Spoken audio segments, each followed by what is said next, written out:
पाकिस्तान तहरीक इंसाफ 24 नवंबर को एहतजाज करेगी और एहतजाज के हवाले से बुशरा बीबी की सियासी इजलास के अंदर जो तकारीर हैं या उनके जो तबसरे और कमेंट्स हैं और पार्टी क़यादत के साथ जो उनकी गुफ्तगू है, उससे ये तासुर मिलता है कि बुशरा बीबी इस एहतजाज के 24 नवंबर के एहतजाज के मामले में एक सेंट्रल फिगर होंगी और इस पूरे प्रोसेस को ड्राइव कर रही होंगी।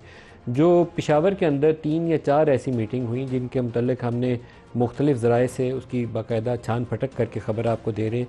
जो उनका ख़िताब था, जो तकारीर थी, वो मैं आपको ख़बर देने लगा हूँ। 24 तारीख़ आखिरी एहतजाज की कॉल है और ये हतमी एहतजाज होगा इमरान खान की रिहाई के लिए और उस पूरे एहतजाजी अमल की निगरानी की जाएगी।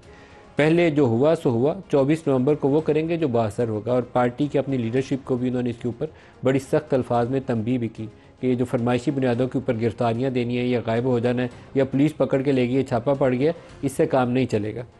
ज़ाती तौर पर सियासत का शौक़ नहीं है। बुशरा बीबी ने कहा कि ज़ाती तौर पर सियासत का शौक़ नहीं, जब इमरान खान रिहा होंगे तो वापस घर चली जाऊँगी।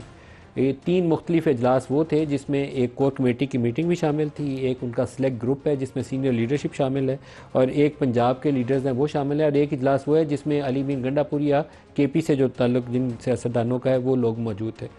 बुशरा बीबी की पार्टी रहनुमाओं को सख्त तंबीह, हर MNA को 10,000 और हर MPA को 5,000 तक कारकुन लाने का हदफ। बुशरा बीबी का इमरान खान की रिहाई के लिए मौसर एहतजाज की हिकमत अमली पर जोर।